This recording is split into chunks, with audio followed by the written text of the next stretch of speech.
Every Who down in Whoville likes Christmas a lot. But the Grinch who lived just north of Whoville did not. The Grinch hated Christmas, the whole Christmas season. Now, please don't ask why. No one quite knows the reason. It could be that his head wasn't screwed on quite right. It could be perhaps that his shoes were too tight. But I think that the most likely reason of all may have been that his heart was 2 sizes too small.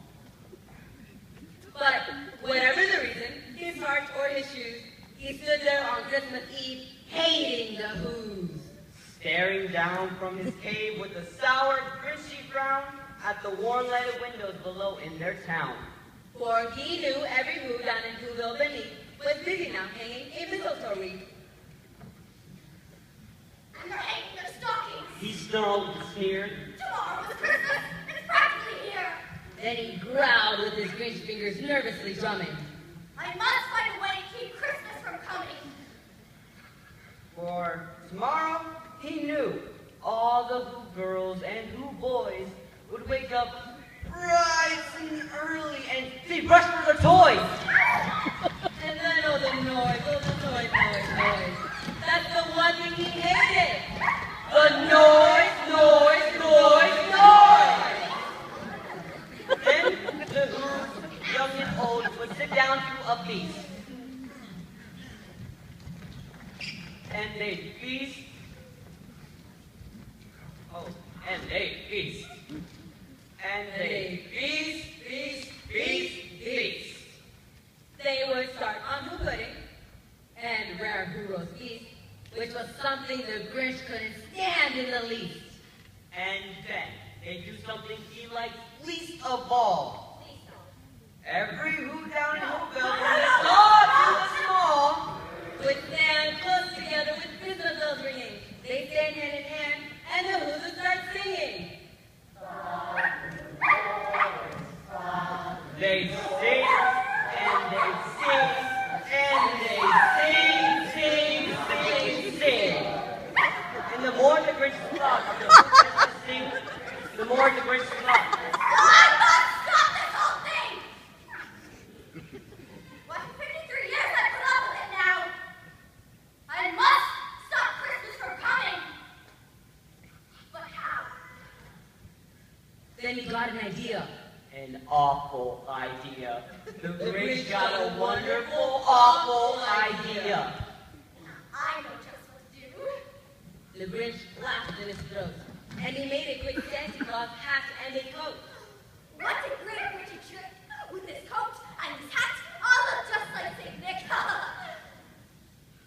All I need is reindeer. The Grinch looked around, but since reindeer are scarce, there were none to be found. But did that stop the old Grinch? No! The Grinch simply said, If I can't find a reindeer, I'll make one instead. So he called his mom, and then he took some red thread, and he tied a big horn on top of his head. Then he loaded some bags and somewhat empty sacks on a ramshackle sleigh, and he hitched up old Max. the Grinch said, Giddy up! And the sleigh started down toward the homes where the Who's lived in their town.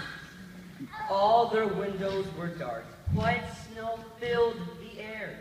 All the Who's were all dreaming sweet dreams without a care. When he came to the first house in the square, This is stop number 1. The old Grinch's claws hissed, and he climbed to the roof, empty bags in his fist.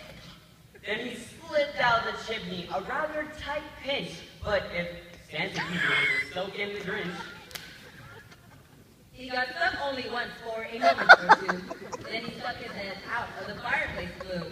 were all the little Who stockings all hung in a row. These stockings are the first thing to go. Then he slithered and slunk with a smile most unpleasant around the whole room, and he took every present. Pop, balloons, bicycles, roller skates, drums, checkerboards, tricycles, popcorn, and plums. And he stuffed them in bags. Then the Grinch very nimbly stuffed all the bags one by one up the chimney. Then he swung to the icebox. He took the loose piece. He took the whole pudding. He took the roast beef. He cleared out that icebox as quick as a flash. Why, even that Grinch even took their last can of poo hash. Oh, no. Then he stuffed all the food up the chimney with glee. And now, I will stop the tree. And the Grinch grabbed the tree. And he started to shove when he heard a small sound like the coo of a dove. The Grinch turned around fast and he saw a small poo, little Cindy Lou Poo, who was no more than 2. The Grinch had been caught by this little daughter, who got out of bed for a cup of cold water. She stared at the Grinch and said, What? Why?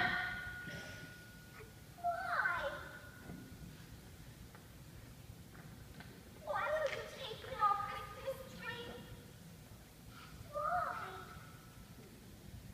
But you know that old Grinch was so smart and so slick, he thought up a lie, and he thought it up quick. My sweet little top. the fake Santa Claus lied. There's lots of street I don't like on one side. So I'm taking it back to my workshop, my dear.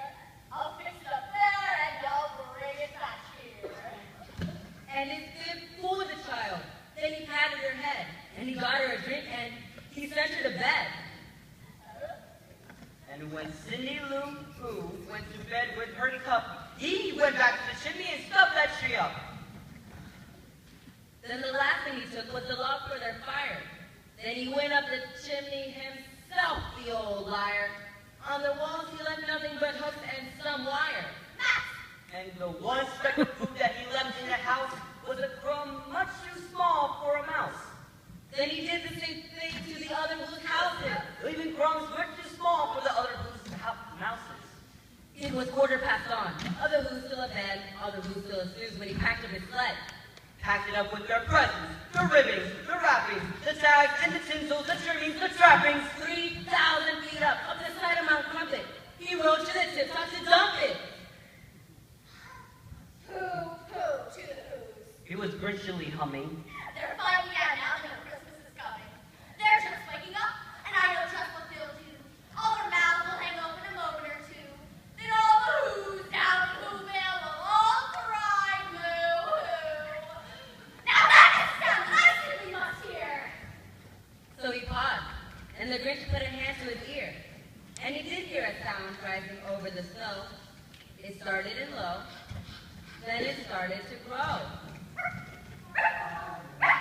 But the sound wasn't sad. Why, the sound sounded merry.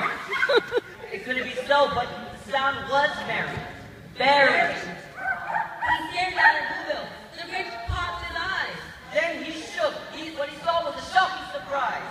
Every Who down in Whoville, the tall and the small, was singing without any presents at all. He hadn't stopped Christmas from coming. It came. Somehow or other, it came just the same. And the Grinch, with his Grinch feet ice cold in the snow, stood puzzling and puzzling. How could it be so? Came without ribbons. Came without tags. It came without packages, puffs, and wax. And he puzzled 3 hours till his puzzler was sore. Then the Grinch thought of something he hadn't before. Maybe Christmas doesn't become Christmas. Maybe Christmas perhaps means a little bit more. And what happened then? In Whoville, they say that the Grinch's small heart grew 3 sizes that day. And the minute his heart didn't feel quite so tight, He whizzed with his blow through bright morning light, and he brought back the toys and the food for their feast, and he himself carved the roast beef. Thank you. Oh, that was so